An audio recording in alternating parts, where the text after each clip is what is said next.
जय श्री राम दोस्तों, एक बार फिर से आपका हार्दिक स्वागत है हमारे दिव्य दृष्टि यूट्यूब चैनल पर। दोस्तों, आज हम बात करने जा रहे हैं साल की सबसे पुण्यदायिनी और कठिन एकादशी निर्जला एकादशी के बारे में। इसे भीम एकादशी भी कहा जाता है। इसका महत्व इतना अधिक है कि सिर्फ यही एक व्रत के करने से पूरे साल के एकादशियों का पुण्य फल प्राप्त होता है।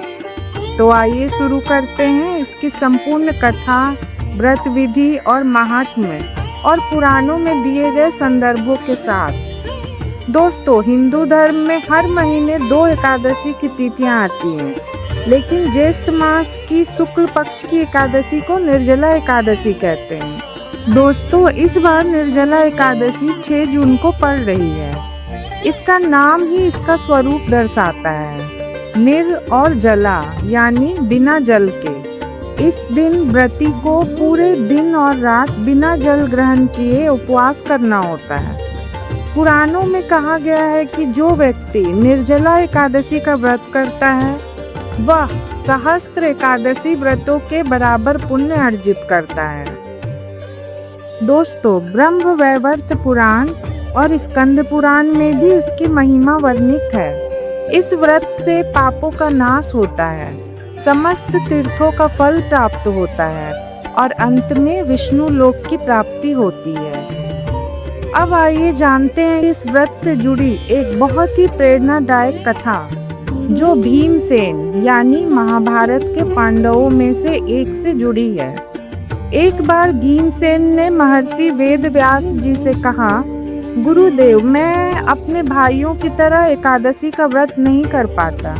मेरा शरीर इतना विशाल है और बलवान है कि बिना भोजन के मैं दुर्बल हो जाता हूँ।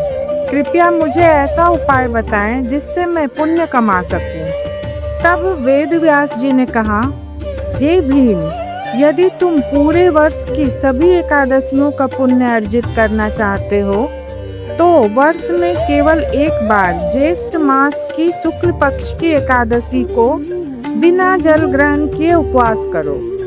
इसे निर्जला एकादशी कहते हैं और यही एक व्रत तुम्हें सभी व्रतों का फल देगा। भीम ने यह व्रत बड़ी ही श्रद्धा से किया और तभी से इसे भीम एकादशी भी कहा जाता है। दोस्तों, अब बात करते हैं निर्जला एकादशी के सरल एवं संपूर्ण पूजा विधि के बारे में। दोस्तों, व्रत के एक दिन पहले यानी 10वीं तिथि को सात्विक भोजन करें और रात में ब्रह्मचर्य का पालन करें। एकादशी के दिन सूर्योदय से पहले उठें, स्नान करें और भगवान विष्णु की प्रतिमा के सामने व्रत का संकल्प लें। घर में गंगाजल का छिड़काव करें, पूजा स्थान को शुद्ध करें, भगवान विष्णु को पीले वस्त्र, तुलसी दल, चंदन, गंध, धूप दीप आदि अर्पित करें। विष्णु जी के लिए ओम नमो भगवते वासुदेवाय मंत्र का जाप करें। इस दिन पूर्ण उपवास करें, जल तक ग्रहण ना करें।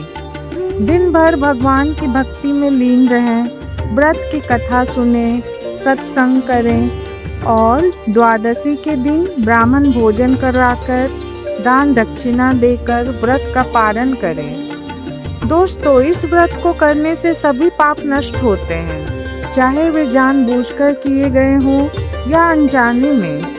कई पुराणों में लिखा है, यह व्रत मृत्यु के समय भी व्यक्ति को यमदूतों से रक्षा करता है। यह व्रत स्वर्ग, मोक्ष और विष्णु धाम की प्राप्ति का सरल मार्ग है। दोस्तों, निर्जला एकादशी केवल एक कठिन उपवास ही नहीं, बल्कि अपने जीवन को शुद्ध, सात्विक और भगवान विष्णु की भक्ति में समर्पित करने का दिव्य अवसर है। तो आप सभी भक्तों से निवेदन है कि इस साल निर्जला एकादशी पर अवश्य व्रत करें, पूजा करें, दान करें और प्रभु की कृपा प्राप्त करें। दोस्तों, आशा करती हूँ ये जानकारी आपको उपयोगी और ज्ञानमय लगी होगी। अगर आपको यह वीडियो पसंद आई हो तो इसे लाइक करें, अपने साथियों के संग शेयर करें और हमारे दिव्य दृष्टि चैनल को सब्सक्राइब जरूर करें। आज के लिए बस इतना ही। फिर मिलूंगी एक नए वीडियो के साथ। तब तक के लिए जय श्री राम, जय माँ लक्ष्मी।